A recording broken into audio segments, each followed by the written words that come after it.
Vamos a darle la bienvenida aquí a Miguel Ángel Sea, miembro de esta comunidad PM4R. Es un profesional altamente calificado, Miguelito, que desde Guatemala nos va a compartir experiencia de un proyecto de educación en el área rural. Este proyecto donde él ha participado y donde él ha obtenido directamente en el campo las lecciones aprendidas, él nos va a compartir esta noche en qué ha consistido esta experiencia, cómo se aplicó la metodología PM4R, cómo fue este sistema de gestión para resultados, cuáles fueron las lecciones aprendidas. Realmente que esto es tenemos un honor de tenerte, Miguel, y también una gran oportunidad de poder conocer de cerca cómo fue esta experiencia. Así que sin más preámbulo, por favor, puedes empezar tu presentación.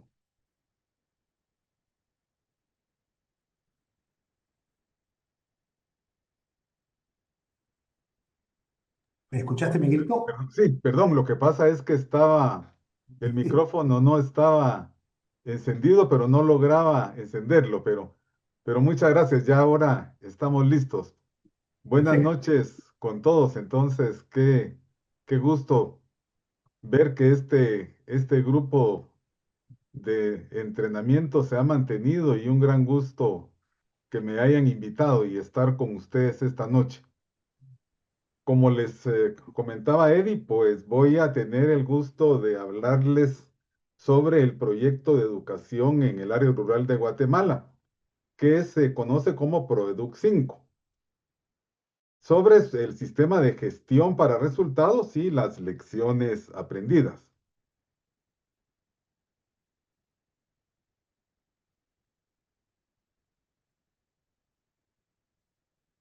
La agenda del taller, de la actividad de hoy, pues su objetivo es presentarles el sistema de gestión para resultados y las lecciones aprendidas sobre el Product 5 que finalizó en 2025. Este es un proyecto que empezó a finales de 2018 y finalizó recién este año, a mediados de este año. Y lo que quiero exponerles es, en primer lugar, pues, toda la metodología de gestión para resultados, pero quiero relacionarlo con la evaluación de procesos, porque como vamos a ver más adelante, la evaluación necesita estándares sobre los cuales comparar para ver si lo ejecutado corresponde con lo planificado, y pues el estándar de comparación son las herramientas de gestión del PM4R.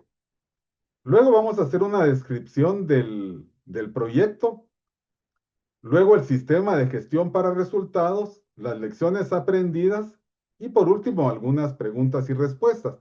Yo les pediría que dejáramos para último las preguntas y respuestas para poder tener el tiempo de corrido, ya que el material que he preparado es abundante y me gustaría compartirlo todo con ustedes. Empecemos entonces con el tema de la evaluación. Y primero lo que quiero hacer es un pequeño recordatorio sobre que todo proyecto tiene su ciclo y etapas. La primera etapa se conoce como preinversión, que es cuando se hacen los estudios del proyecto. Es muy importante, recalco mucho porque sobre esto voy a platicarles algunas lecciones aprendidas sobre el análisis de viabilidad de los proyectos y la identificación y preparación de todos los documentos, de toda la planificación hasta antes de la ejecución. Ustedes acá pueden ver un pequeño diagrama, un dibujo de cómo se visualizaron los centros de educación diversificada tecnológica para el área de intervención. Son los famosos render. Luego de la preinversión se pasa a la inversión, que es la materialización de los bienes o servicios, que es la ejecución y es donde básicamente se da la gestión del proyecto y se da la evaluación de los procesos. Y acá para hacer relación con esto, pues aparece ya estos galpones que vemos aquí en dibujo, los vemos ya en etapa de construcción.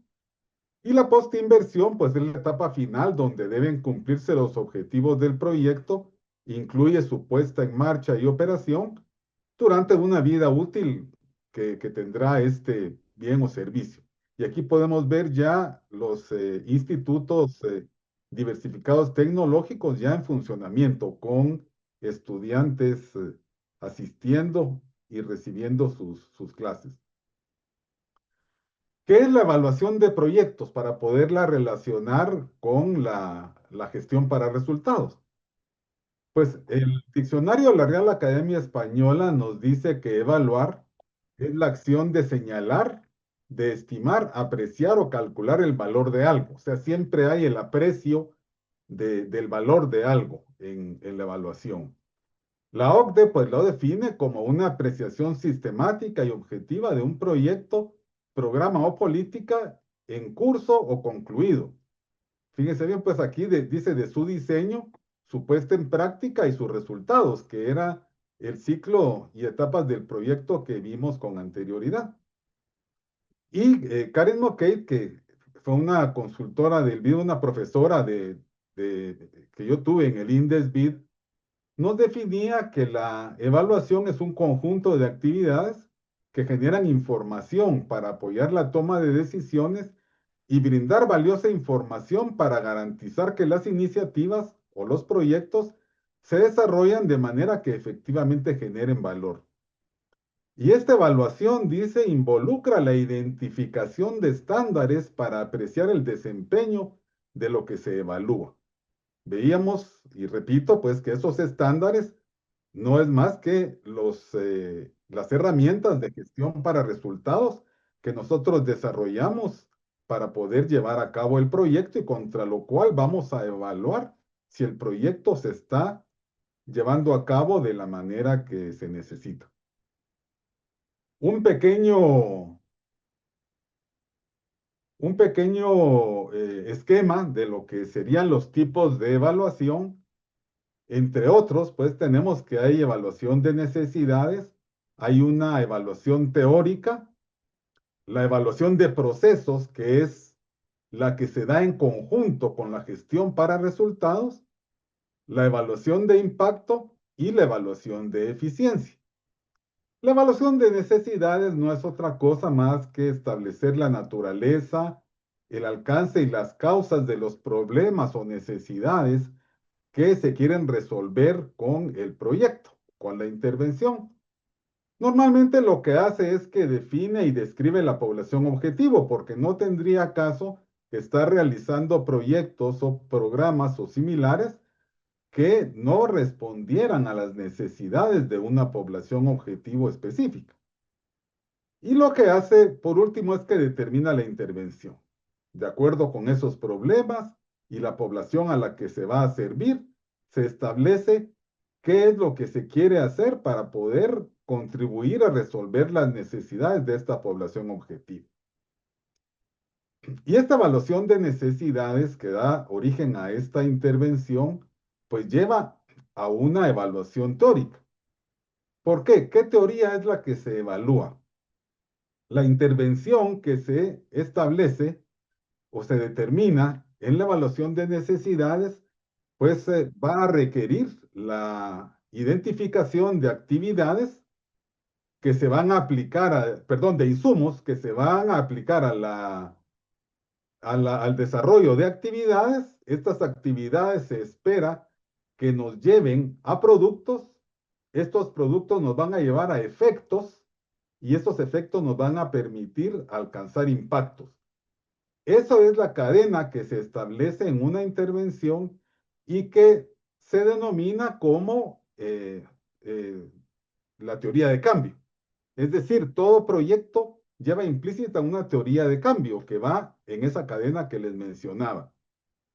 Es más o menos como la teoría de cambio es un pariente muy cercano del marco lógico que más conocemos en los proyectos del BID. Yo diría que vienen siendo casi lo mismo. Entonces, lo que se hace en la evaluación teórica es que esta teoría, esa cadena de insumos, actividades, productos, efectos e impactos, se evalúa por medio de consultas con expertos, con la población que va a recibir o que va a participar, el grupo participante del proyecto, y entonces finalmente se depura y se describe la teoría que se va a llevar a cabo y se determina su calidad. Entonces, cuando ya tenemos esta evaluación teórica, pasamos ya a la práctica, que es la evaluación de procesos. Esta evaluación de procesos lo que busca es establecer si la implementación se está llevando a cabo de acuerdo con lo planificado, o sea, los alcances en el tiempo estipulado y con el presupuesto asignado. Entonces, si recordamos, la gestión para resultados, lo que busca es que el proyecto se desarrolle en términos, en condiciones adecuadas, en términos de alcance, tiempo y costo, ¿verdad? Entonces es ahí donde la evaluación de procesos coincide con la gestión para resultados. Y si los procesos se llevaron bien, pues vamos a poder evaluar su impacto, que es lo que se busca con un proyecto, para ver si sus objetivos se están cumpliendo, si los efectos e impactos para él diseñados se están alcanzando y sobre todo establecer que estos son atribuibles al proyecto. Aquí hay pues toda una teoría de evaluación de impactos que no vamos a tocarla ahora porque no es el tema de la plática, pero si ustedes quieren más adelante podemos también tocar este tema con mayor detenimiento. Y la evaluación de eficiencia que realmente nos permite establecer las bondades del proyecto, tanto en la etapa de planificación, en la etapa de inversión o en la etapa de operación.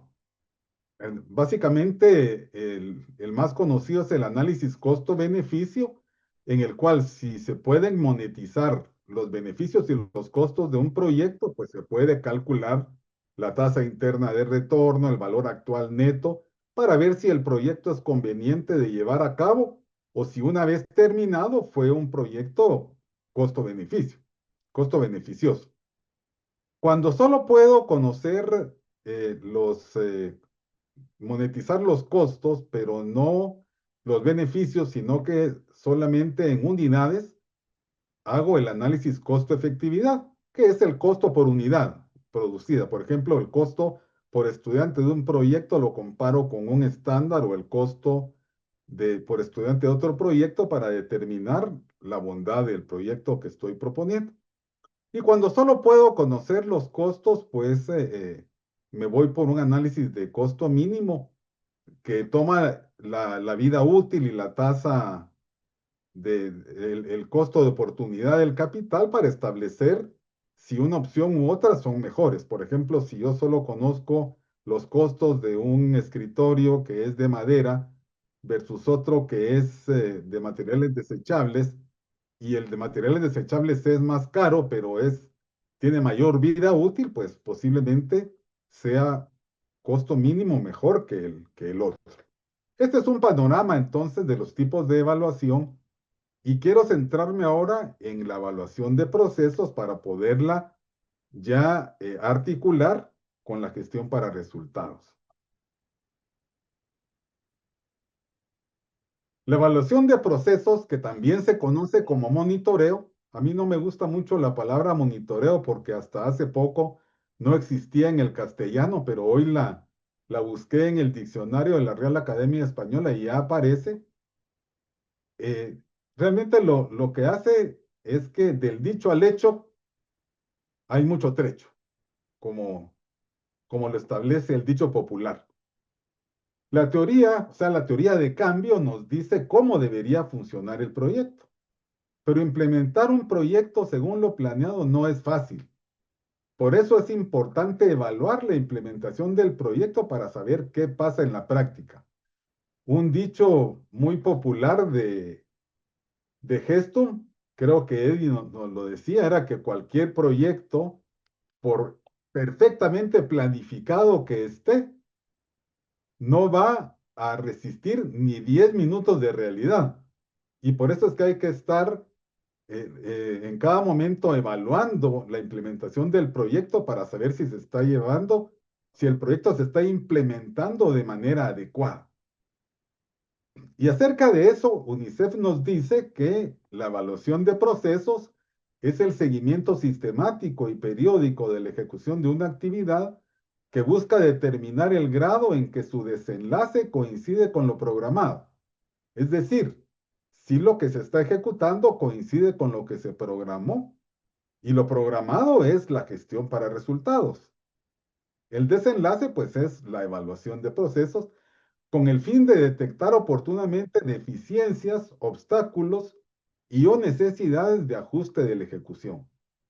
Y la OCDE nos dice al respecto de la evaluación de procesos que su propósito es detectar de manera oportuna las fortalezas y deficiencias de los procesos de ejecución para hacer ajustes conducentes a una gestión óptima de las iniciativas, para optimizar los resultados esperados y responder a las expectativas de la ciudadanía, ¿verdad? Entonces, la evaluación de procesos lo que nos permite es evaluar si el proyecto se está implementando de manera adecuada y en caso que no se esté haciendo, por qué está sucediendo y cómo podemos corregir esas desviaciones.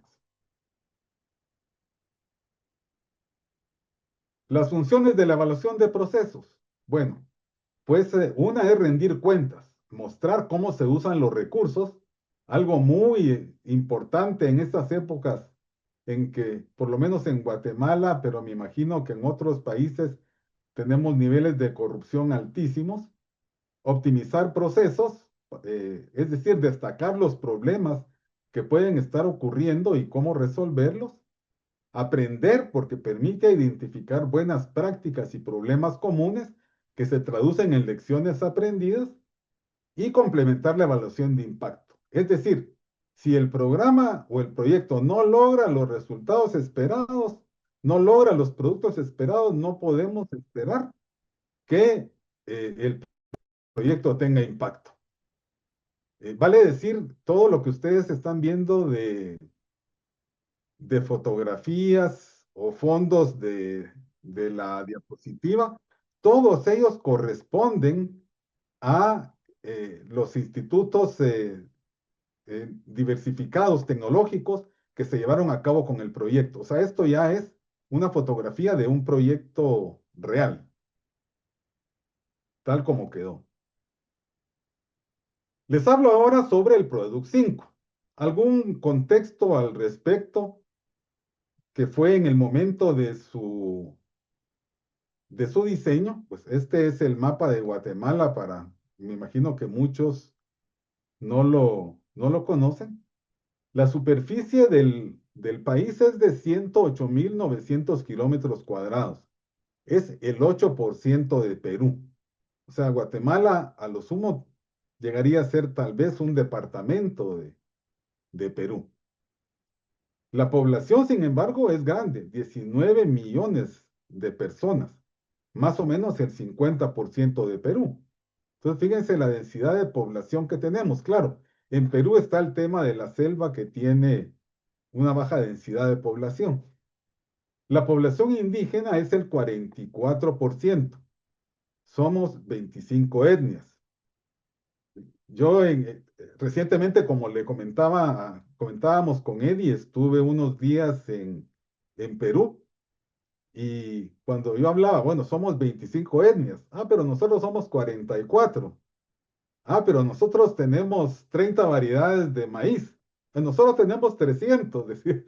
Entonces siempre la proporción entre Perú y Guatemala, aunque hay mucho parecido en muchos temas técnicos y temas de alimentación, pero las diferencias son abismales. Bueno, la población rural del país es más o menos del 46%, o sea que estamos en pleno proceso de urbanización. La pobreza alcanza el 60% de la población, de la cual el 22% está en extrema pobreza. El mercado laboral informal, 70%. Esto implica que los ingresos van a ser bajos porque siempre son más o menos como un tercio de los del sector formal, o un poco menos, como vamos a ver. El ingreso promedio mensual eh, en Guatemala es de $300. El sector formal tiene un ingreso de 474, mientras que el informal son $219. Estamos en pleno bono demográfico, es decir, en este momento, en estos años, la población económicamente dependiente ha pasado a ser menor que la población económicamente activa. O sea, por cada poblador que produce, hay menos de una persona dependiente. Eso es importante porque quiere decir que el ingreso va a crecer con mayor celeridad. La migración es un tema importante, sobre todo a los Estados Unidos. Hace años un amigo uruguayo me preguntaba, ¿y qué exporta Guatemala? Gente, gente, les digo, porque realmente es lo que más se va al exterior. Fíjense que la migración representa más o menos el 8% de la población en edad de trabajar y el 16% del bono demográfico que les hablaba. Nuestros jóvenes que están en edad productiva se están yendo para Estados Unidos. Al punto, y ese es uno de los temas que vamos a ver al final, es muy difícil encontrar mano de obra calificada para construcción. Sin embargo, eso hace que las remesas alcancen a ser un 20% del Producto Interno Bruto. O sea, no, la remesa no forma parte del Producto Interno Bruto, pero equivale al 20% de este. Y ya es mayor que las exportaciones. Es decir, está generando más ingresos que, que el sector productivo más dinámico del país, el que se supone que debiera generar más divisas, no lo hace con tal volumen como el de las remesas. La situación de la educación en el nivel diversificado, bueno, déjenme decirles, el nivel diversificado son los últimos 3 años de la educación secundaria previo a entrar a la universidad. Y va del cuarto al sexto grado. La tasa neta de matrícula en cuarto diversificado, que es donde empieza este nivel, es de 8%. Esto corresponde al porcentaje de alumnos que entran a primer ingreso a cuarto diversificado teniendo 16 años. Es decir, el resto o son repitentes o son mayores de 16 años. Hay sobreedad. La tasa de cobertura neta del diversificado entre 16 y 18 años es de 20% de la población que tiene esa edad. La población indígena matriculada en cuarto diversificado es el 51%, 65% en el área del programa.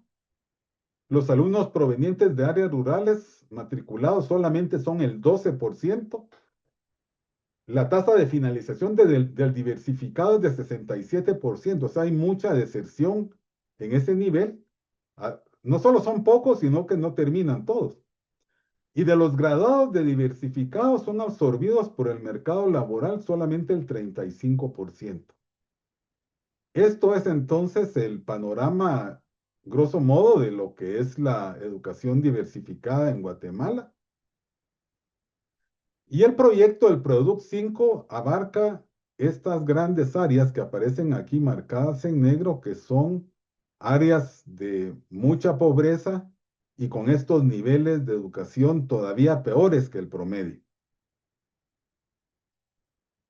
El objetivo del Proeduc, ¿cuál fue? Entonces, visto ese contexto, lo que pretendió, lo que pretende todavía el Proeduc 5 como objetivo último es que el acceso a una calidad para el trabajo, pero que esa educación esté orientada a las necesidades del mercado laboral para jóvenes pobres y pobres especialmente indígenas en zonas rurales, ¿verdad? Entonces, que ese acceso sea ampliado y mejorado.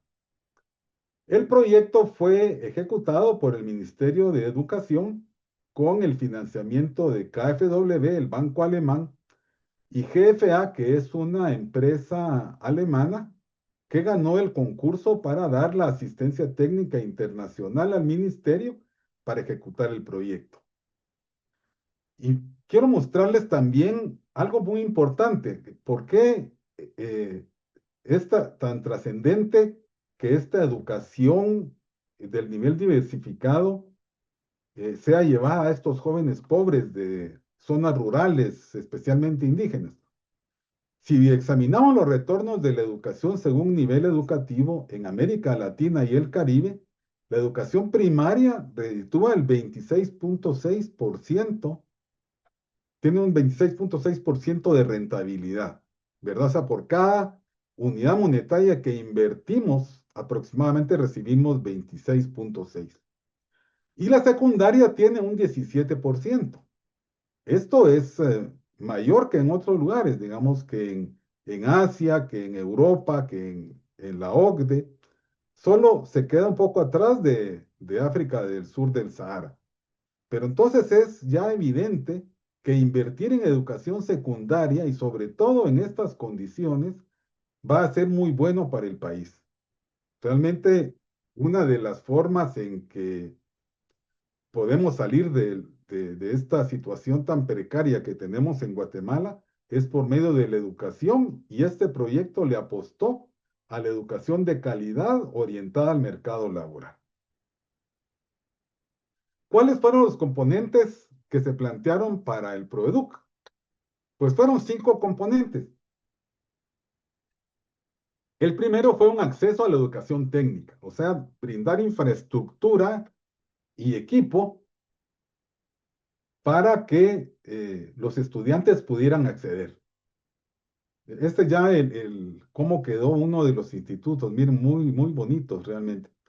El componente 2 es sobre diseño e implementación curricular.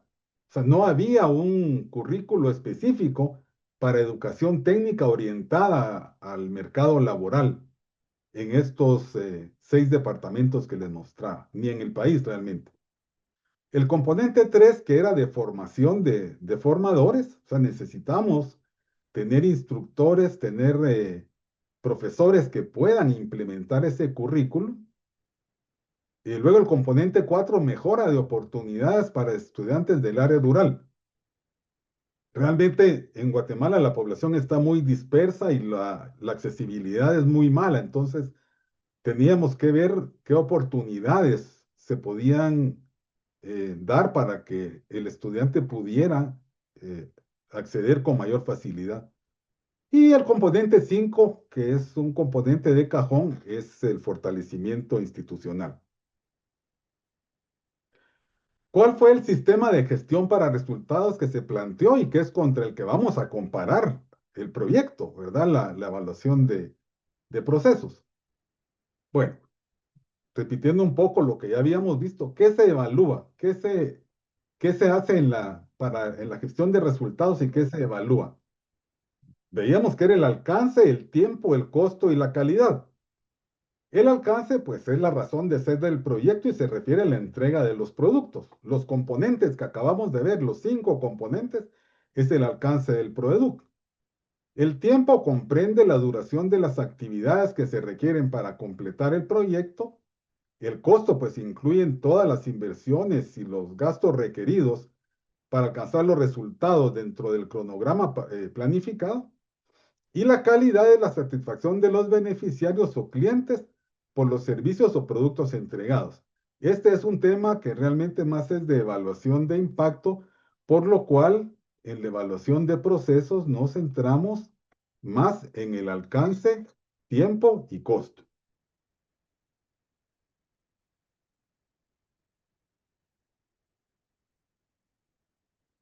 ¿Y qué herramientas se utilizan? O sea, ¿qué tenemos que diseñar? ¿Cuáles son esos estándares contra los que vamos a comparar la ejecución del proyecto para ver si va bien o si va mal? Bueno, previas a la evaluación de procesos, necesitamos el análisis de involucrados, básicamente para ver cuál es la ubicación de los interesados en un tablero de cooperación y de poder, la matriz de resultados y el acta de constitución del proyecto.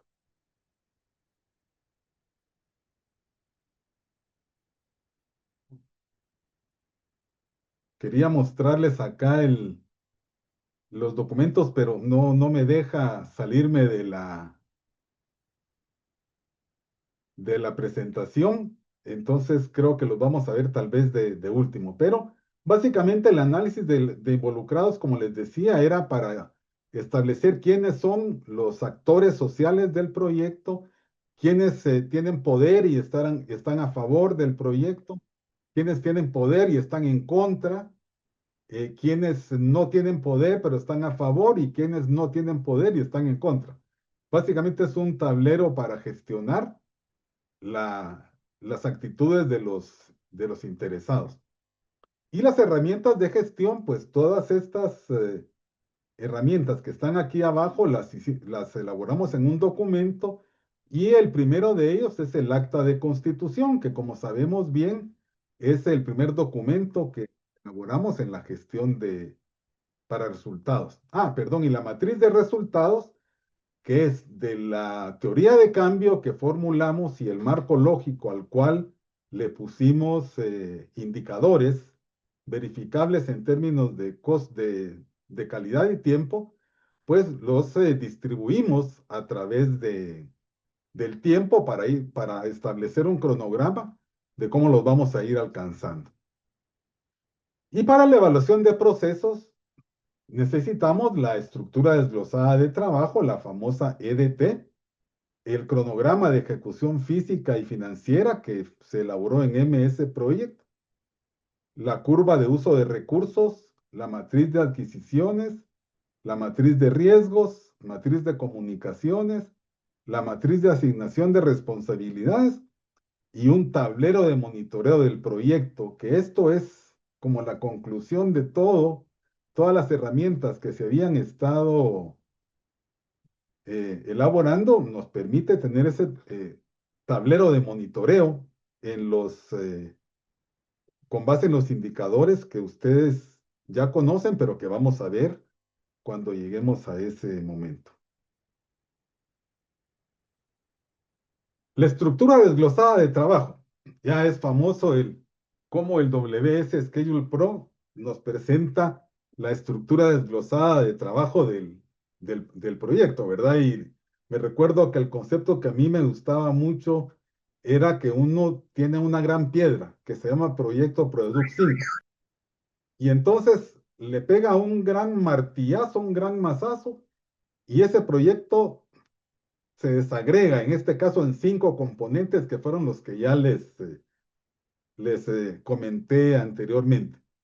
Luego tomo uno de esos componentes y le doy otro martillazo y ese se divide, en este caso, en 4 grandes pedazos más. Y así sucesivamente voy partiendo cada uno de ellos a manera de que se va desglosando y voy a terminar hasta cuando ya esa piedra no se pueda dividir más.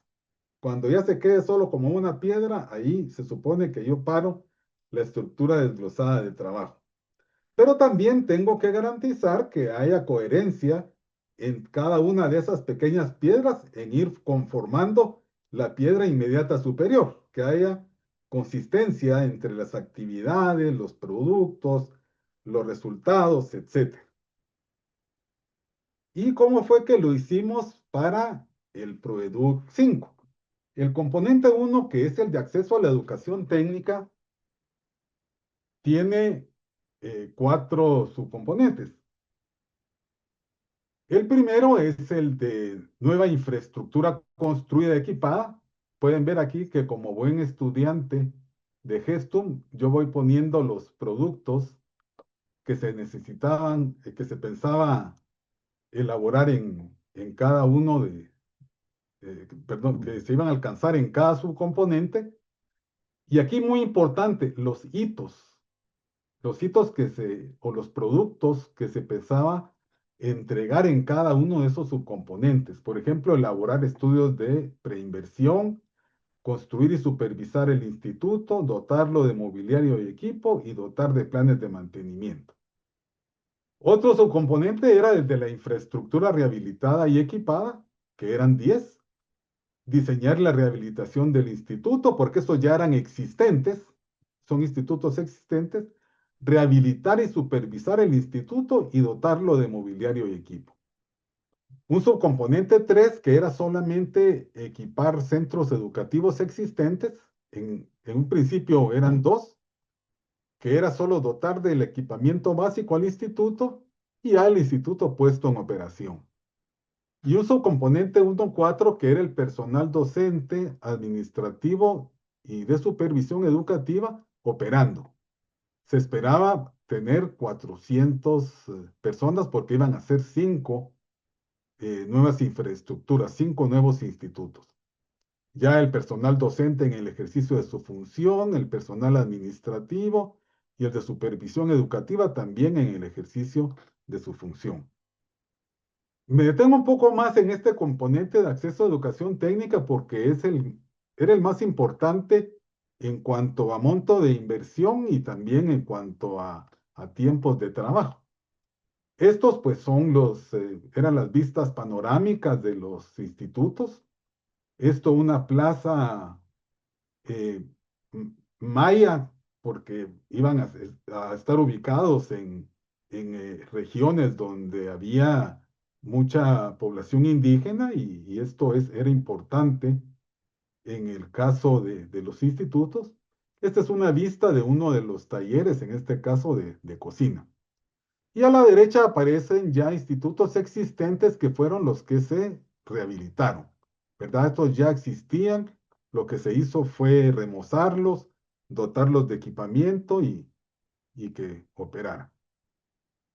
Y los otros componentes, el componente 2, que era de diseño e implementación curricular, realizamos estudios de mercado laboral porque necesitábamos tener la certeza de que las carreras que se iban a crear iban a encontrar, ya fuera instituciones o empresas que los absorbieran con trabajo de calidad, o bien que los egresados pudieran desarrollarse como emprendedores.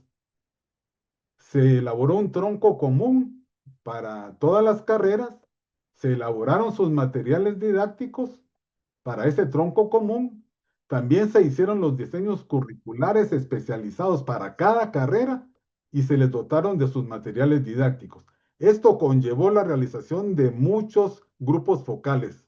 Se trabajó mucho con la población, con empresarios, en fin, con el Ministerio de Economía y de Trabajo. El componente 3 fue de formación de formadores. Se hizo un diagnóstico de los perfiles del personal, se diseñaron y actualizaron esos perfiles, se elaboraron paquetes de actualización y se capacitó y certificó al personal. El componente 4, que era mejora de oportunidades para estudiantes del área rural, básicamente un programa de becas del ciclo diversificado que se aprobó, becas que ya se están otorgando anualmente, y al final de la carrera, pasantías anuales realizadas. La rentabilidad de la inversión que hablábamos en la educación diversificada aumenta sustancialmente cuando ya se tiene práctica.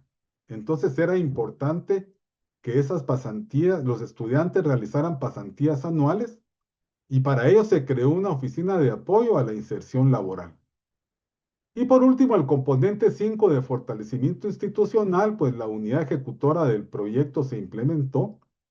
Era la ATI, la Asistencia Técnica Internacional, que prestó GFA, la empresa alemana. Éramos más o menos 7 personas, 7, 8 personas,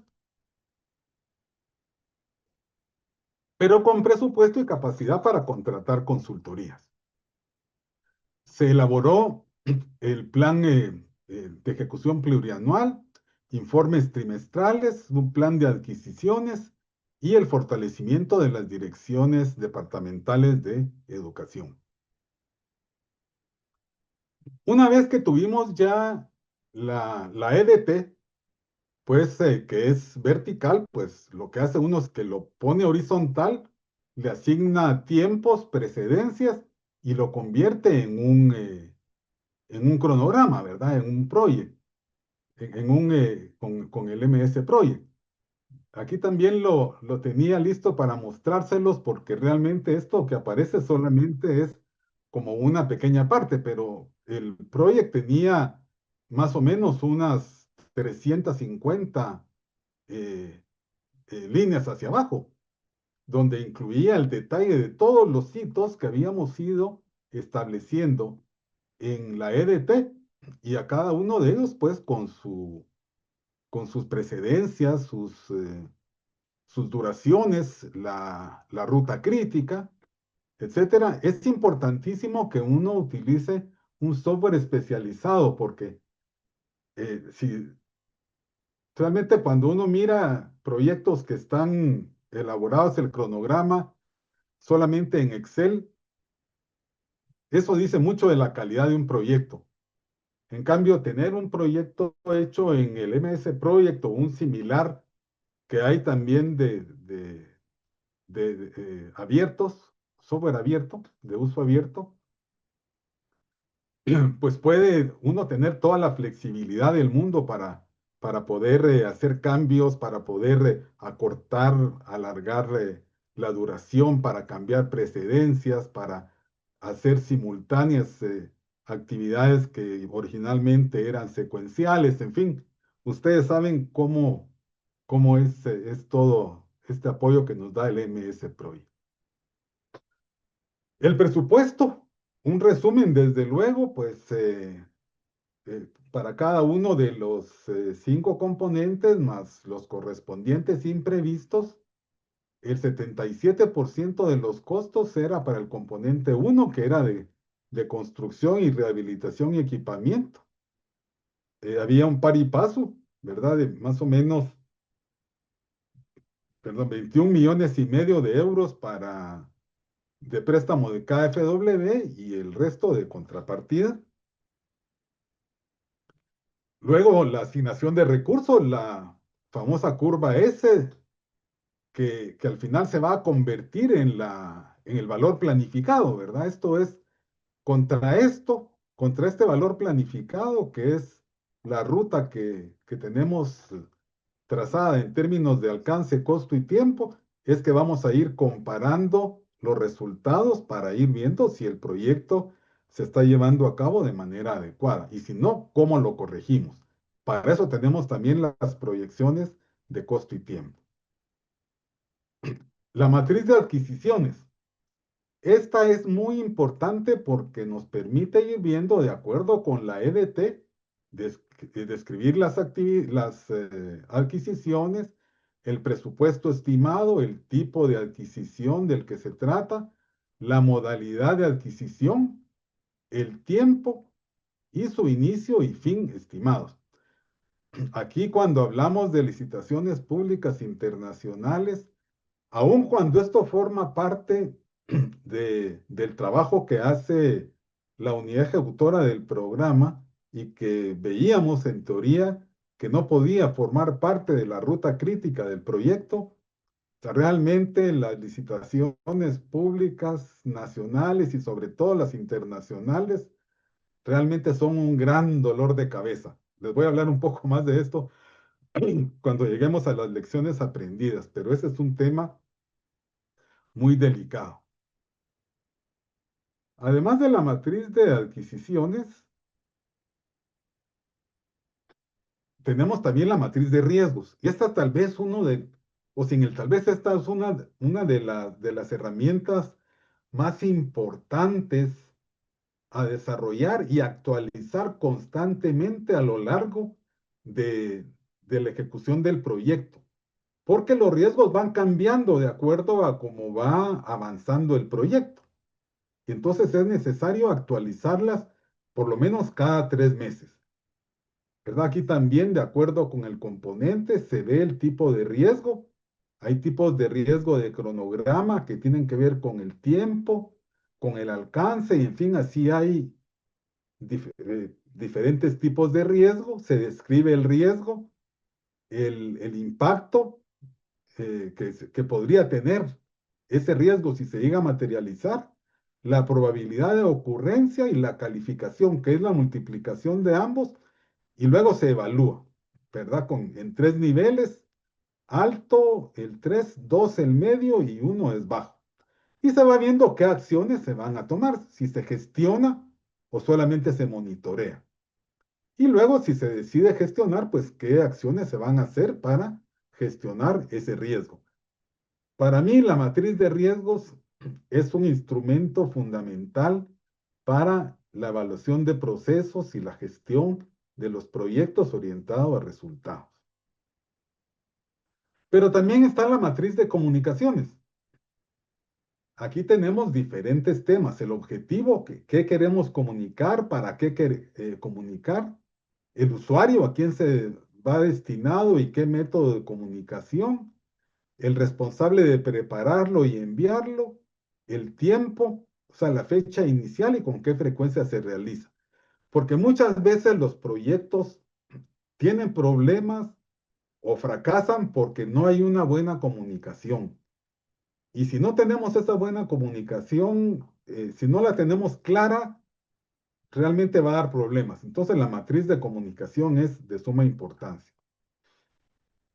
Luego tenemos la matriz de gestión de recursos, que es la famosa matriz RACI, ¿verdad? De quién realiza la actividad, quién la aprueba, a quién se le consulta sobre esa actividad y a quién solamente se le informa.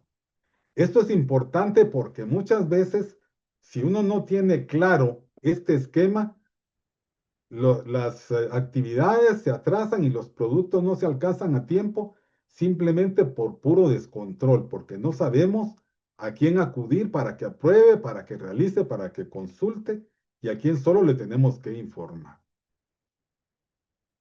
Con esto entonces tenemos ya las herramientas de gestión, que son las que nos sirvieron para poder evaluar el proyecto durante el proceso de ejecución. Y esa evaluación de proceso la hicimos, como bien saben ustedes, con la dimensión del valor ganado. Tenemos el valor planificado, que era nuestra curva S, el valor ganado como tal y el costo real. Son los tres elementos que nos van a servir para hacer esa evaluación de procesos. ¿Y cómo lo hacemos?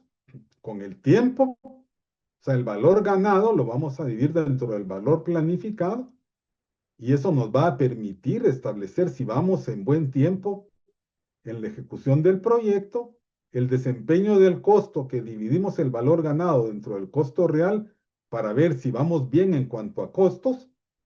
En el caso en que no vayamos bien con el tiempo, pues tenemos que ver qué tiempo necesitamos para completar el proyecto, y es posible que tengamos que ir a la compresión del cronograma, o sea, cortar actividades asignándole más recursos para que duren menos, o bien algunas actividades que originalmente habían sido diseñadas como subsecuentes, pues hacerlas de manera simultánea. Y en cuanto al costo, pues también ver cómo se logra hacer para comprimir el presupuesto. Vamos a ver aquí al final que el proyecto el alcance tuvo que sacrificarlo mucho por varias razones. Pero como les decía, las dimensiones del valor ganado, pues el valor planificado, que se conoce con las siglas PB, es el presupuesto autorizado que se ha asignado al trabajo programado a la fecha. Es lo que el presupuesto que hemos programado a determinada fecha. El valor ganado es cuánto de eso planificado he logrado realizar. O sea, el costo presupuestado del trabajo que ha sido realizado hasta la fecha, ¿verdad? De eso que he planificado, cuánto he logrado hacer. Y el costo real es cuánto me ha costado, en realidad, esto que he avanzado de acuerdo con lo planificado. Son los tres elementos. Aquí hay una gráfica que explica esto. la línea roja, la curva roja, es del valor planificado. La amarilla es el valor ganado, o el earned value. Y la otra, la línea negra, es del costo real. Entonces, en un determinado momento, en una fecha de corte, yo tengo un determinado valor ganado, un determinado valor planificado y un determinado costo real. Si yo divido el valor ganado dentro del valor planificado, voy a ver cómo voy en tiempo. O sea, esto es el desempeño del cronograma. Y si yo divido el valor ganado dentro del costo real, voy a tener el desempeño del costo para ver si voy gastando de acuerdo a lo planificado. El BAC es el presupuesto total del proyecto a una fecha determinada, pero puede que haya un tiempo complementario que requiera, que eso lo voy a establecer en las proyecciones, donde el fin va a ser diferente al planeado. Y este EAC es la estimación del costo al fin del proyecto, que es cuando he gastado más de lo que había planificado. Aquí están esos índices de desempeño que utilizamos, ¿verdad? El desempeño del costo que les hablaba este mide la eficacia del costo para el trabajo completado. Es el famoso CPI que les decía, que es el desempeño del costo en el tiempo, que resulta de dividir el valor ganado dentro del costo real y tiene que ser mayor que 1.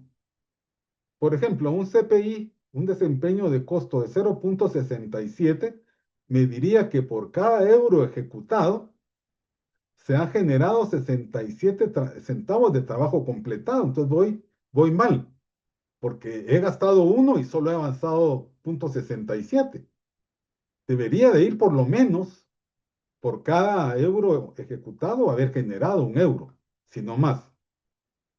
El SPI pues es el índice de desempeño del cronograma o del tiempo, y como les había dicho, es el valor ganado dentro del valor planificado y también tiene que ser mayor o igual que 1, porque ese mide la eficiencia con la que se está utilizando el tiempo. Un valor menor que 1 va a significar que la cantidad de trabajo llevada a cabo es menor que la que he programado. Es decir, hay retraso. Y luego hay un índice de performance que es una combinación de ambos donde multiplico el índice de desempeño de costo por el de cronograma y también tiene que ser mayor o igual que 1. Y lo bonito de estos indicadores es que me permite hacer proyecciones. Por ejemplo, la estimación a la conclusión, EAC, yo divido el presupuesto total dentro del índice de desempeño de costo y entonces me va a establecer el costo total al terminar el proyecto si el ritmo de ejecución del presupuesto se mantiene igual. Es decir, si yo tengo un presupuesto de 100, pero voy ejecutando mi índice de desempeño de costo es de 0,67, pues obviamente el presupuesto al final va a ser mayor. Y eso es lo que me alerta esta estimación a la conclusión. Y también tengo la estimación del tiempo para completar el proyecto. Si a la duración total planificada, no le resto el tiempo transcurrido a esa fecha y lo divido dentro del índice de desempeño de cronograma, yo voy a establecer la cantidad de tiempo adicional que se requiere para terminar el proyecto si el ritmo de ejecución continúa igual. Entonces, esto lo puedo hacer por componente, por el proyecto total, por producto, por actividad, es decir, puedo desglosarlo al nivel que yo necesite. Y la ventaja, la buena noticia, es que esto mismo me lo hace el MS Project. Aquí pueden ver ustedes que tengo toda la EDT, una parte, pues, no toda una parte de la EDT que les había mostrado. Está el porcentaje de avance que se ha tenido para cada uno de ellos. Y el propio Project me va dando en mi tablero de seguimiento cuál es el valor planificado, el valor ganado. El costo real sí se lo tengo que introducir. Y en este caso, yo lo obtenía del SICOIN, que es el Sistema de Contabilidad Integrado del Estado. Pero ya de una vez va calculando el índice de desempeño de costo, el de cronograma. Por ejemplo, aquí podemos ver que en cuanto a costo iba muy bien con la construcción y equipamiento del de Alta Verapaz Quiché, pero en cuanto a tiempo iba malísimo. El costo al finalizar la ejecución, el índice de performance, y aquí no me apareció el tiempo de terminación. Algo pasó ahí pero también se obtiene en el tablero de seguimiento. Luego, todos estos datos, esta base de datos la pusimos en un Power BI. Puede ser también Tableau o cualquier programa similar. Y entonces íbamos viendo determinados temas que queríamos ir evaluando. Por ejemplo, aquí aparece la distribución de las inversiones por departamento, aquí por municipio, que empezaron siendo 44 municipios, luego fueron 100, luego fueron 80, perdón, luego fueron más de 100. Aquí tenemos el costo o presupuesto, costo de línea base por producto y aquí por componente. Acá íbamos viendo el promedio de duración de la línea base en días y la duración real que llevaba, el promedio de completación por producto y por componente. Acá están el valor planificado, el valor ganado y el costo real de cada uno. Aquí era por componente, por facilidad. Y acá ya los índices de cada uno de los componentes. Por ejemplo, recordamos que el índice de desempeño del costo es el valor ganado dentro del costo real. Entonces, están muy similares y eso daba un índice de desempeño de costo casi cercano a uno. Pero todos los demás relacionados con el tiempo iban mal. Aquí están las proyecciones, el tiempo, el costo estimado al finalizar el proyecto, pues íbamos viendo que en el componente uno iba a ser mayor que lo que se había planificado, y aquí el tiempo promedio en meses para completar cada componente. La ventaja era que luego cada uno de estos gráficos se iba recortando y se ponía en el informe de monitoreo, en el informe de seguimiento o de evaluación de procesos que se presentaba al Ministerio de Educación, a GFA y al KfW, el banco alemán. ¿Qué lecciones aprendidas? Ya con esto ya falta poco, no se preocupe, ya vamos a terminar.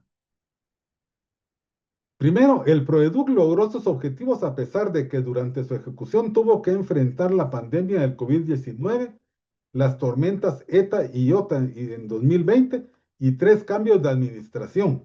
O sea, el proyecto empezó a finales de 2018 y terminó en 2025, pero coincidió con 3 diferentes administraciones públicas. Y eso, aunque no justifica, pero es difícil que termine una administración y a la siguiente volver a explicarle el proyecto, que se apropie de él, que lo apoye y cuando ya va todo bien, otro cambio, es siempre eh, difícil, ¿verdad? Entonces, aquí es muy importante, como le repito, la matriz de riesgos, estarla actualizando a cada 3 meses por lo menos.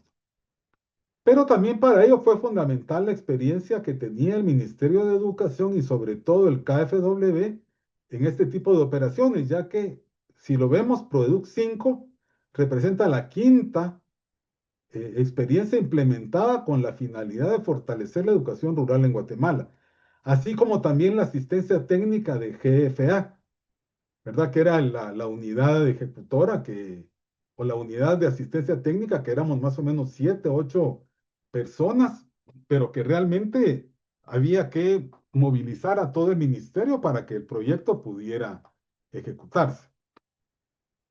Luego, el cumplimiento del alcance fue el adecuado, aunque hubo que ajustar algunas metas. Ya no se pudieron construir y equipar los 5 centros tecnológicos, solamente fueron 2. Aquí tuvo mucho que ver el tema del tiempo que se tardó, sobre todo porque muchos de los procesos de adquisiciones se retrasaron, se cayeron, hubo que repetirlos.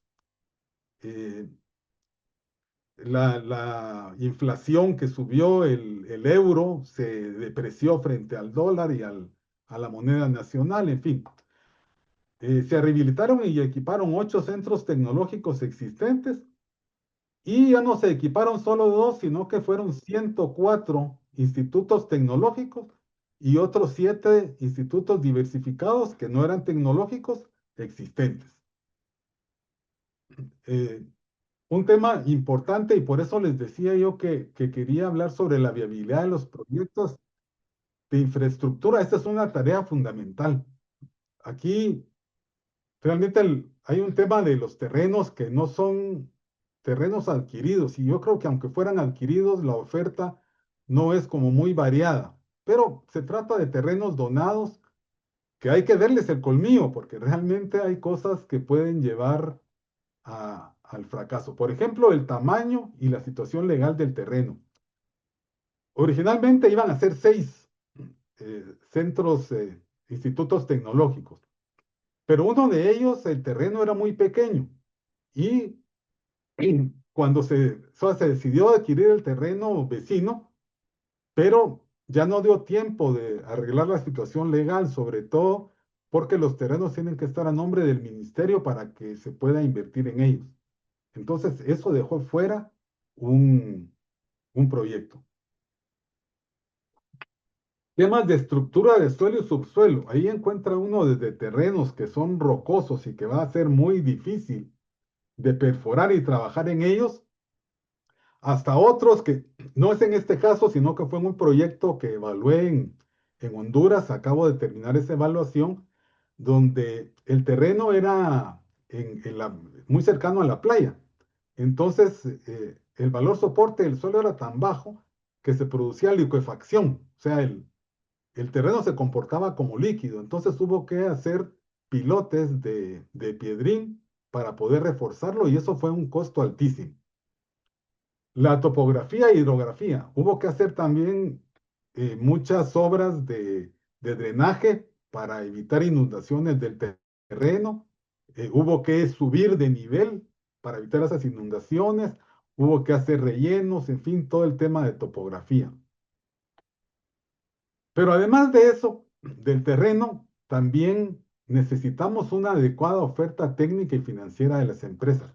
Y yo diría ética también, porque no solamente costaba tanto tiempo llevar a cabo los procesos de adquisición, costaba que no hubiera objeciones, que se aprobaran, que hubiera no objeción, en fin, era un proceso muy largo y después resultaba que la empresa no tenía capacidad financiera para poder desarrollar el proyecto. Fue algo que se evaluó, pero al final dio ese problema. Entonces avanzaba muy lento y uno de los 5 contratos hubo que rescindirlo porque la empresa no lograba avanzar. Y en otro fue una empresa que ya tenía antecedentes un poco dudosos y realmente no dio la talla para poder terminar los proyectos. Y eso realmente hizo que no se pudieran llevar a cabo. Sin embargo, fue importante que la nueva infraestructura que se hizo incluyera en su diseño y construcción estándares internacionales. Ustedes van a ver cómo quedó el proyecto, que realmente son obras de primer mundo. ¿Verdad? Edificaciones homogéneas que garantizan condiciones de enseñanza-aprendizaje equitativas, economías de escala y comparabilidad en relación al costo-beneficio per cápita, flexibilidad en las áreas de aprendizaje, servicios integrados, acceso a la tecnología, adaptación al cambio climático, eficiencia energética, pertinencia cultural, enfoque de género y accesibilidad universal. En el enfoque de género tal vez es un ejemplo muy burdo, pero si uno se da cuenta en cualquier lugar en que se hacen los sanitarios para mujeres y para hombres con la misma cantidad de artefactos, en los baños de mujeres son unas colas enormes, porque ellas necesitan más tiempo para poder hacer sus necesidades. En este caso, lo que se hizo fue que los baños de las mujeres fueron más grandes y con más artefactos, a manera de equilibrar el tiempo que tienen que esperar en cola para poder hacer uso de los artefactos. El nuevo modelo de formación amplía las oportunidades para jóvenes del área rural por medio de una oferta innovadora que integra currículum, personal docente, infraestructura, equipamiento especializado y material educativo. Todos los componentes de los que les hablé hacen que esta sea un nuevo modelo de formación. Entonces, los estudiantes adquieren competencias para responder a oportunidades de empleo y autoempleo en el área de influencia de los centros de formación. Y así aumentan las posibilidades de empleabilidad y de mejorar sus ingresos y su calidad de vida. A raíz de ello, el Mineduc, el Ministerio de Educación, ha iniciado un proceso de evaluación curricular enfocado en el ciclo diversificado para orientar a los jóvenes que participan en esta oferta formativa para facilitar su incorporación al mundo laboral. La Oficina de Inserción Laboral de que les hablaba es una parte de ello. Y se cuenta con una estrategia de formación para el personal diseñada y validada que permitirá consolidar el modelo pedagógico y de gestión de los centros tecnológicos con orientación a las necesidades del mercado laboral. Por último, el programa de becas permitió ampliar las oportunidades para los estudiantes del área rural que viven en condiciones de pobreza y que desean continuar estudios de carreras del nivel diversificado con orientación técnica. Y a lo largo del proyecto se realizaron monitoreos y evaluaciones de los avances en los componentes correspondientes. Sin embargo, esta es una práctica que no la tienen todas los organismos internacionales, pero es necesario llevar a cabo una evaluación de impacto al menos 2 años después de que se gradúen las primeras dos cohortes de los dos nuevos cines tecnológicos que se llevaron a cabo. El BID sí está implementando ahora la evaluación de impacto, pero es necesario que todas las demás organismos internacionales también lo soliciten. Esto es importante para poder aprender y para poder llevar adelante políticas que estén basadas en evidencia. Esto es al final cómo quedaron los institutos, para que ustedes vean que quedaron muy bonitos. Quiero, quiero aprovechar, si me permiten, solamente quiero pasar un par de videos rápidamente.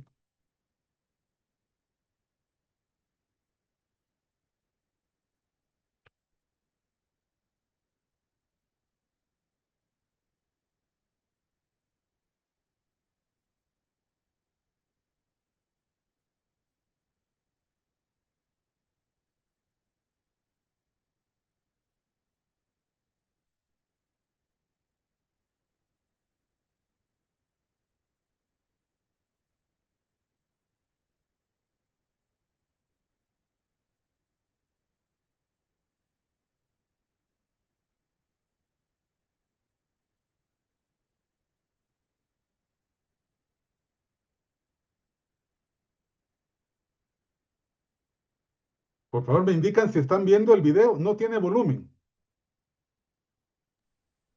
No hay Sí, volumen, se puede ver. se puede ver, pero Muy no hay bien. volumen. Sí, este no tiene volumen. Este es el de Jacaltenango, en Huehuetenango, un lugar muy alejado de la capital. Y este es el original, este es el render, la animación que se creó cuando se diseñó el instituto y que fue cuando el que yo les presenté la primera vez que hablamos sobre este proyecto, solamente teníamos esta visualización. Yo solo quiero dar un poco de tiempo para que vean cómo era que se había visualizado, pero no le voy a dar mucho tiempo tampoco. Quiero mostrarles ahora. Este tampoco tiene volumen. ¿Sí lo miran? Sí, sí. Este es ya cómo quedó. Esto es un vuelo una grabación de dron de cómo quedó el instituto al final. Este es el de Jalapa San Pedro Pinula es un lugar no tan lejano como el anterior que les platicaba, pero esto ya es la versión final en vista aérea del instituto, de uno de los dos institutos.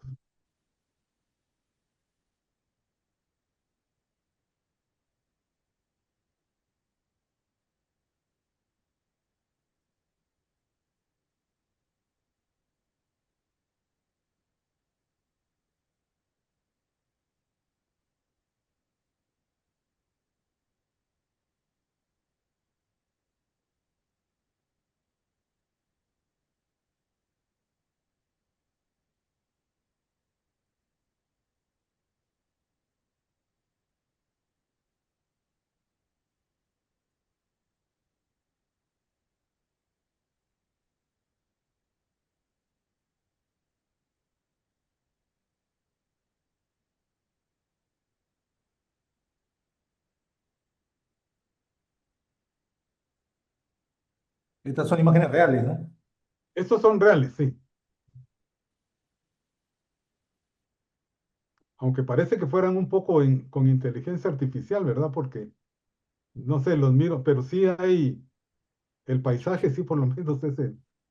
Pero así quedó, esto es como quedó. Excelente. Y ahora el último que quiero mostrarles, este sí tiene sonido, este es. En el 2025, estudia en el Instituto Nacional Tecnológico de Jalapa y fortalece tu educación con talleres especializados, renovados y equipados que te prepararán para el éxito. Elige una de nuestras carreras técnicas. Perito en mantenimiento de vehículos. Perito en industria de procesamiento de alimentos. Perito en construcción. Todas con formación práctica y de alta calidad. Tienen una duración de 3 años y cuentan con horario extendido de 7 de la mañana a 4 de la tarde para que puedas aprovechar al máximo tu tiempo de aprendizaje. Además, puedes acceder a becas del Ministerio de Educación. ¡Te esperamos! Escanea el código QR y completa el formulario de preinscripción para el ciclo 2025. Recuerda, la inscripción es gratuita. Ministerio de Educación.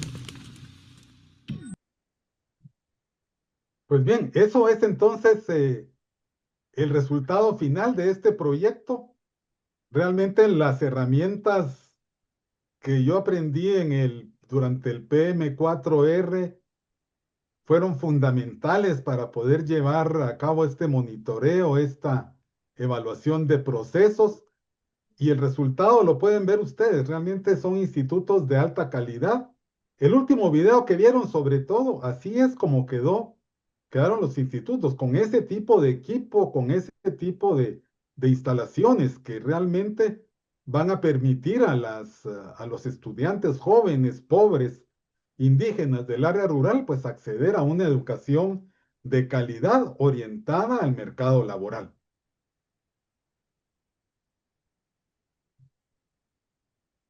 Excelente, Miguelito. Entonces, un fuerte aplauso, por favor, para Miguel. Una presentación muy buena, excelente. Y ahora sí podemos pasar a las preguntas. Por Amigos, favor. tienen micro abierto para hacer su pregunta. Alonso, buenas noches, bienvenido. Gracias, Eddie. Creo que Lucy tiene la mano levantada. Lucy, te escuchamos. Sí, buenas noches. Bueno, primero felicitar al equipo y por tan buen trabajo que veo que han hecho. La verdad, envidia sana desde Perú. Eh, Acá en el Perú, lamentablemente seguimos teniendo proyectos de inversión pública que solamente son fierro y cemento. Me parece interesante que haya incluido la parte también de los docentes. Y bueno, y toda esta parte de la conexión con el sector empresarial me parece muy bueno. Y que además luego el modelo sea gratuito, incluso con becas, ¿no? Para que los chicos puedan estudiar. Acá hubo un proyecto similar a ProLab hace muchos años en el Ministerio de Educación, pero no incluyó todo lo que era infraestructura, ¿no? La pregunta es, ¿Cómo se llegó, digamos, a un acuerdo de que incluya también la parte del funcionamiento, de los que exista la dotación del personal y que eso sea cargado al costo del proyecto? No sé si nos puedas dar ahí algunas luces, y esto es inversión, bueno, tiene un paripaso, ¿no? Es inversión pública, ¿no? Con parte de crédito, endeudamiento, ¿no?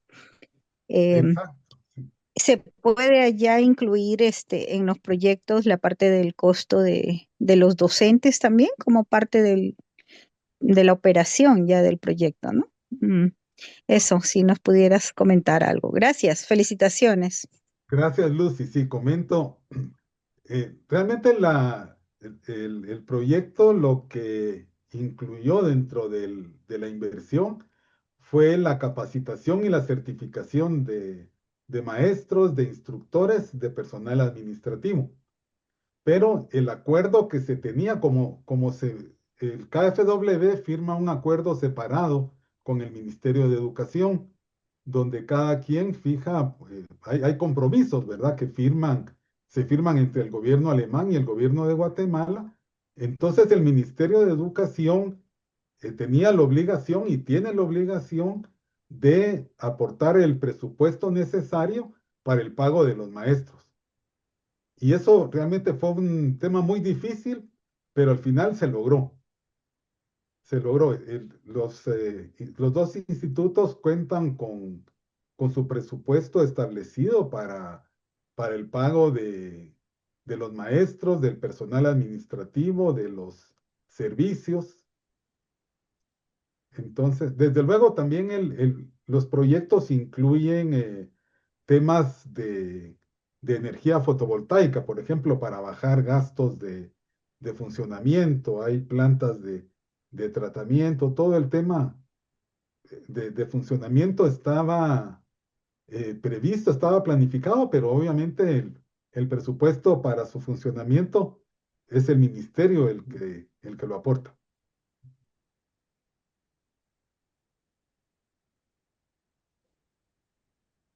Excelente. ¿Quién más tiene algún comentario o pregunta?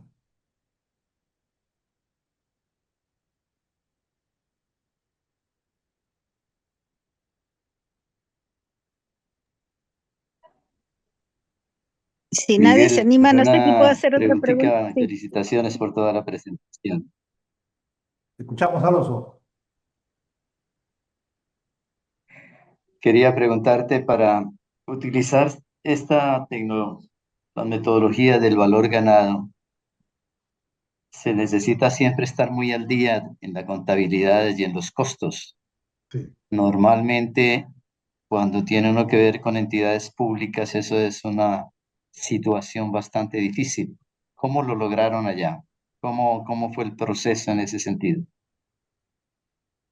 Muchas gracias, profesor. Sí, al principio hubo problema porque el sistema de contabilidad integrado del Estado iba muy lento. Entonces, no reflejaba lo que ya se había ido gastando. Pero posteriormente se logró poner al día. Se exigió ahí que se fuera poniendo al día y como es una parte del Estado que tiene que pues realmente ya no se tuvo mayor problema. Había informes bastante fidedignos y a tiempo para poder llevar el costo real del proyecto. Ujú.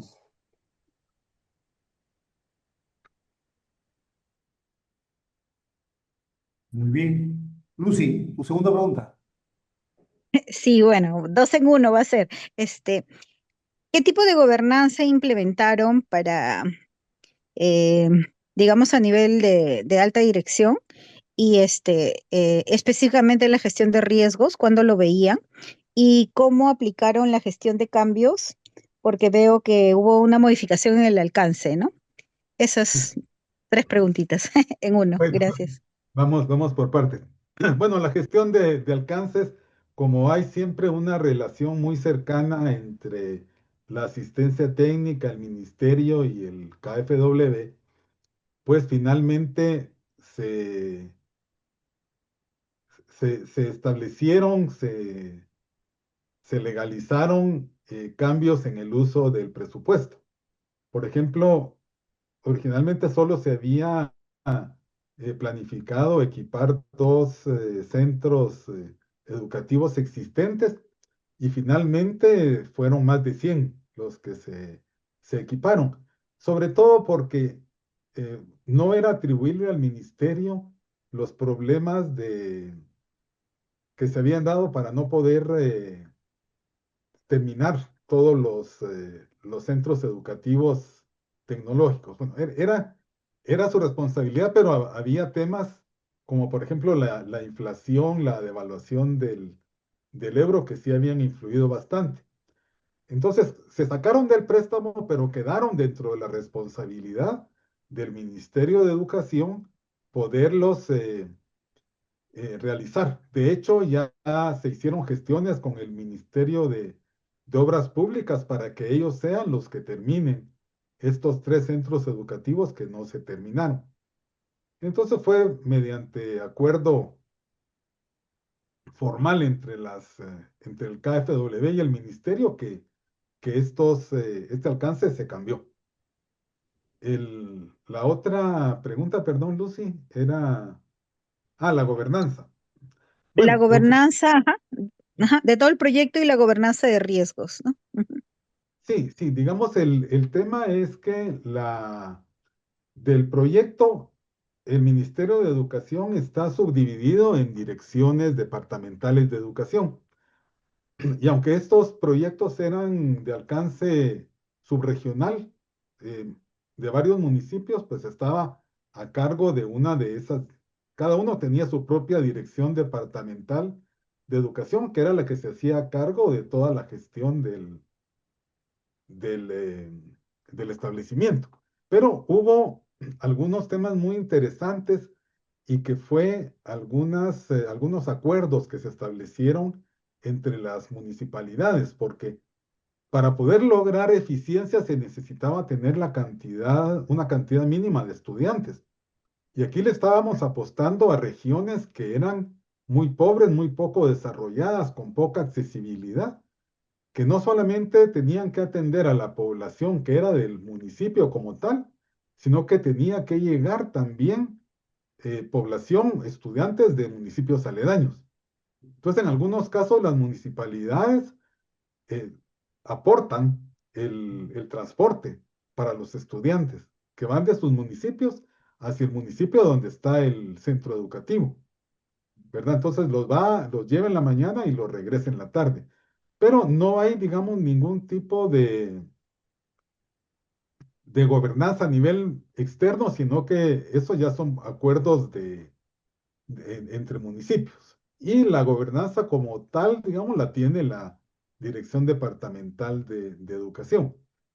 En el tema de riesgos, pues era la ATI, la empresa GFA, era la que se encargaba de monitorear todos esos riesgos y de reportarle al ministerio y al KfW sobre eh, alguna cuando estos riesgos ya se llegaban a concretar y ahí se tomaban decisiones a nivel de despacho ministerial con la nueva gestión del KfW.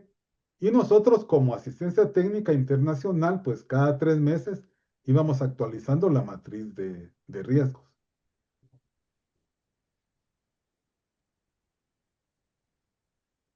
Ok, gracias, muchas gracias.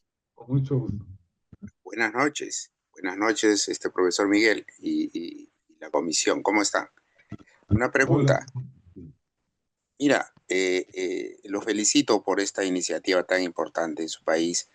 Quería saber lo que corresponde a la etapa del post del proyecto, el impacto, digamos, de los resultados.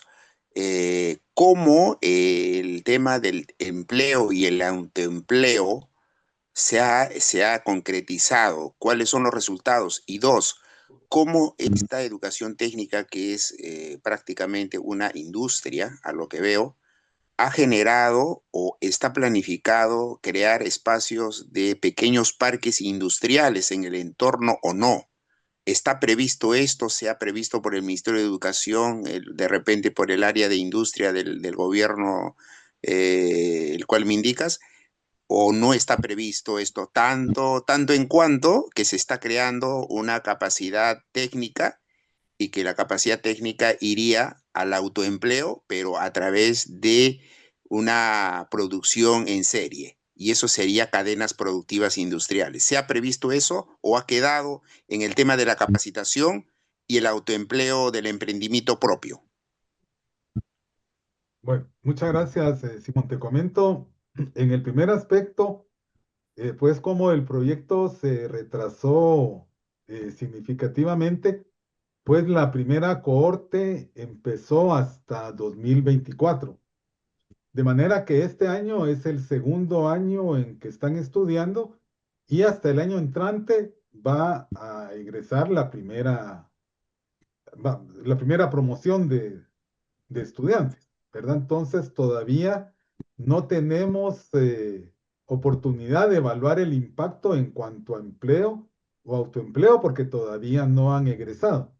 Lo que les comentaba era que se había planteado hacer una evaluación de impacto 2 años después de que la primera cohorte egresara para ver si el 35% que era la línea base de empleabilidad que se había establecido, pues se había superado. Entonces, en ese sentido, todavía no hay ningún resultado de evaluación de impacto.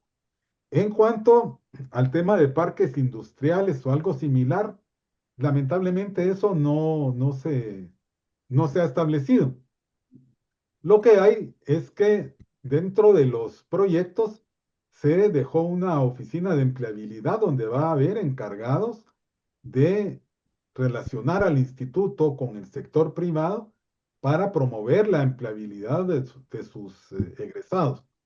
O bien, aunque esto no está establecido, pero sí hubo una relación al principio, por ejemplo, con mi paisano Otoniel Gamboa, que tengo el gusto de estar saludando y con quien formamos parte de una fundación para el desarrollo empresarial y agrícola.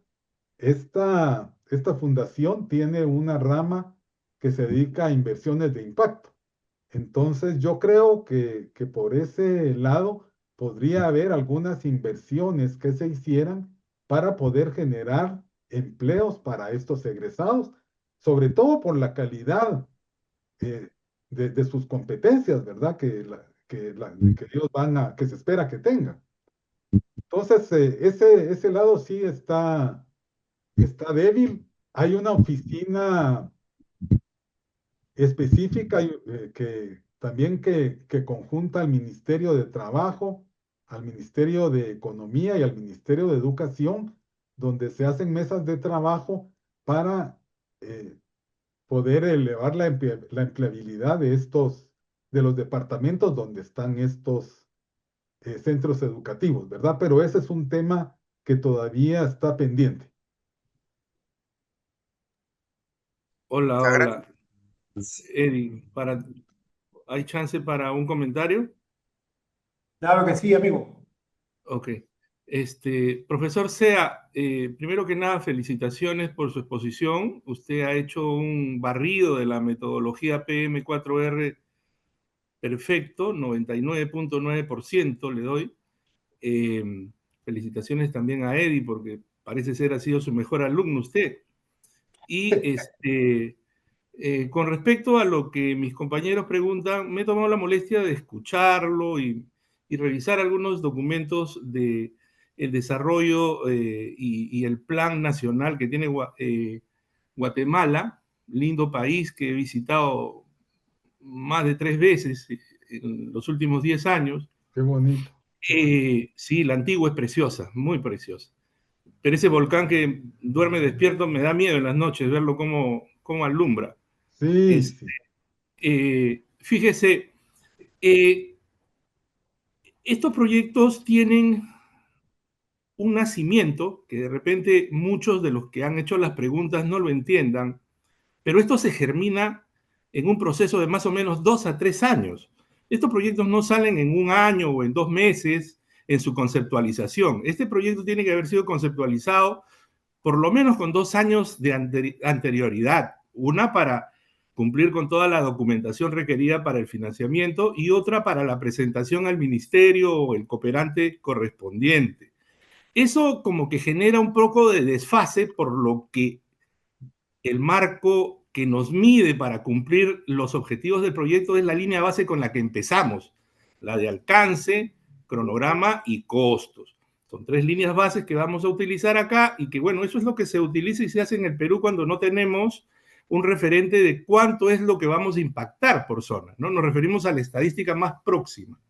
Entonces, en este caso, yo creo que usted va a poder hacer su medición seguramente el próximo año, porque veo que esto nace en el año 2023-2024. Acá lo he encontrado y ahorita lo voy a tachar, el documento que les estoy mencionando.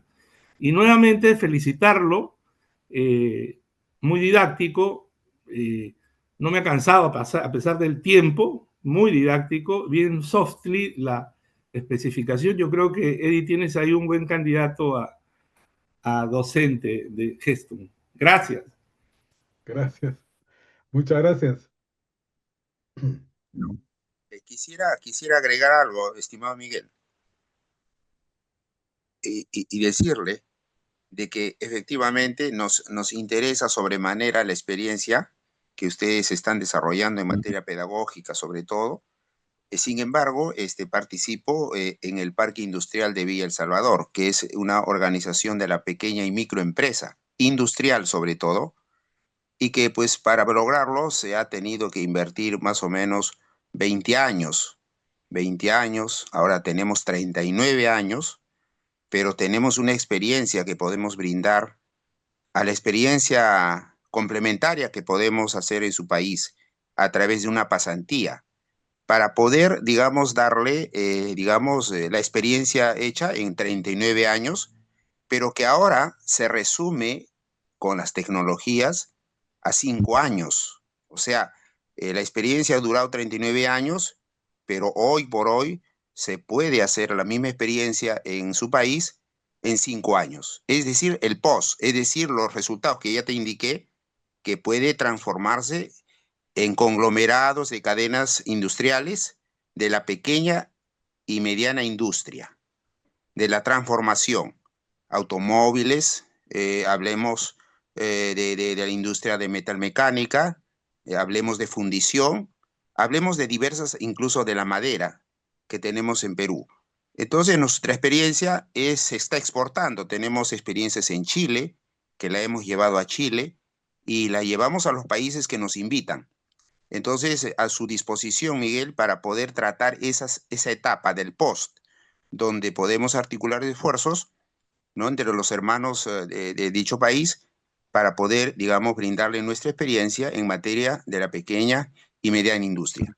Y sobre todo en el caso de Villa El Salvador, que es la única en su género en el Perú, de 17 parques, que es la que sobrevive, gracias a su metodología pragmática, a su espíritu de valores, a su conocimiento ancestral y sobre todo al autoempleo y la autogestión, que es una herramienta fundamental para poder emprender, estimado Miguel. Con mucho gusto. Muchas gracias, Simón. Muy agradecido. Vamos a tomarlo en cuenta y a conversarlo con los amigos para ver qué se puede hacer. Ok. Excelente, Simón. Si me puede dejar tus datos para luego contactarte. Muy bien. En el chat. Sí, déjame acá tus datos para contactarte. El chat y pueda después conversar con Miguelito. ¿Quién más tiene algún comentario? Bueno, creo que ha sido una excelente presentación y no queda más que dar nuevamente un fuerte aplauso acá a Miguelito por la brillante presentación que ha hecho. Excelente, excelente.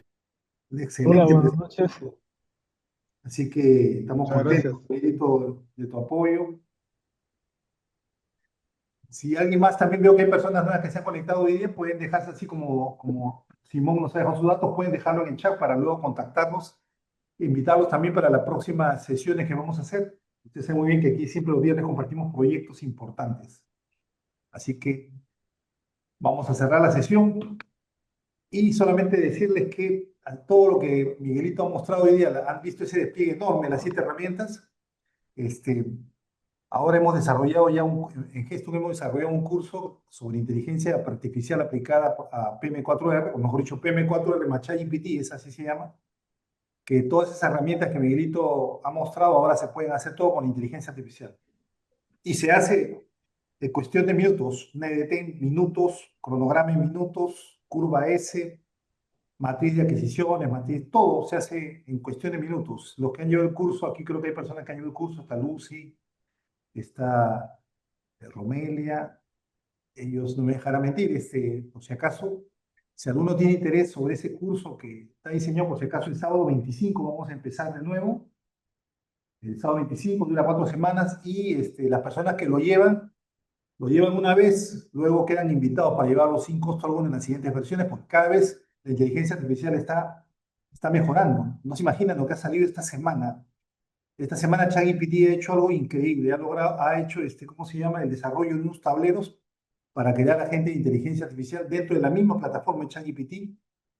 Así que cada vez está más cerca, digamos, la posibilidad de tener un agente de inteligencia artificial a tu disposición. Y además ha desarrollado unas apps dentro del chat que tú ahora, de lo que tú estás escribiendo en el ChatGPT, puedes agarrar y invocar al Canva y te hace una presentación. Invocas a Spotify y te saca una relación de canciones que tú quieras. Invocas digamos, a un aplicativo de Google Maps y te muestra en los lugares que tú quieres en tiempo real. O sea, es increíble los avances que está teniendo, así que están invitados todos. Los que quieran llevar este curso que vamos a hacer el sábado 25 de octubre vamos a empezar. ¿Sí? ¿Todo eso vas a enseñar, Eddie? Sí, todo eso, Andrea. Ya, Las 7 herramientas en 4 sesiones. Anótame, que ahí es donde más tiempo pierdo. Eso se va a hacer. Muy bien, vamos a tomarnos una foto, amigo. Por favor, active su cámara para tomar una foto. Y Miguelito, te agradezco nuevamente por el tremendo apoyo que nos has dado hoy día. Los que puedan. Muchas gracias por conectarse, a todos. Qué gusto verte, Álvaro, Alonso, Carlos, Fernando, Lucy, Otoniel, como siempre, amigo. José Callagua. A ver, un momentito. José está por ahí, no lo veo, estará escondido. Acá está mi amigo, Pablo. A los años, José, Pablo. ¿dónde está José? No veíamos tu nombre porque dice Windows 10, pero ahora... Necesito un minuto, por favor. Solo un minutito, dame. Sí, Pablito, a los años. Hola, buenas noches. Hola, activa tu cámara si puede para que salgas en la foto. Fíjate que voy manejando. Soy aquí de No te Guatemala. preocupes, no te preocupes. Me invitó Miguel Ángel. Yo no soy experto como ustedes en el tema, pero tuve a bien trabajar como auditor y contador. Soy del área de finanzas ahí en GFA, como decía Miguel Ángel. Y tener la suerte de conocer cómo es ese mundo. Realmente admiro mucho a Miguel Ángel por su profesionalismo y todo lo que lleva. Es bien modesto, digo yo, porque todo lo complicado que es trabajar con los gobiernos y lograr lo que lograron, y posiblemente se quedaron con un poquito de mal sabor de boca porque hubieran logrado más aún de lo que pudieron haber hecho, pero sí es muy complejo tener las relaciones con el tema de gobierno. Pero sí, fue una experiencia para mí muy enriquecedora conocer. No tuve ni siquiera la oportunidad de conocer los lugares físicos, pues por mi carrera es otro asunto, pero sí cada vez que llevaban fotos y nos mostraban los avances y cómo quedaron, sí, muy contento por Guatemala de lo que lograron hacer. Triste porque hubieran hecho mucho más, pero pues así es ese mundo de ustedes, ¿verdad? Cuando quieren implementar cosas de gobierno, muy complicado. Pero nada, pues aquí escuchándolo un poco a él y acompañándolo, pues porque nos invitó al grupo de GFA y yo pues logré conectarme hoy. Y un saludo a todos por allá, que tengo el gusto de verlos hoy, aunque sea por la tecnología. Y pues a la orden igualmente, un placer. Que pasen feliz noche. Yo me despido de Miguel Ángel otro día, que por aquí a veces lo veo en el ministerio y nos comunicamos. Así que muchas gracias por el tiempo. Un abrazo a todos por allá y pues hasta la próxima. Muchas gracias, Werner. Un abrazo a todos los amigos de Guatemala. Bueno, Nos vemos hasta la próxima semana. Un fuerte abrazo, amigos. Muchas gracias. Cuídense. Juanita. Chao, que estén bien. chao a todos. Buenas noches. Chao, Giovanita, chao. Buenas noches. Hasta luego, hasta luego. Chao, chao.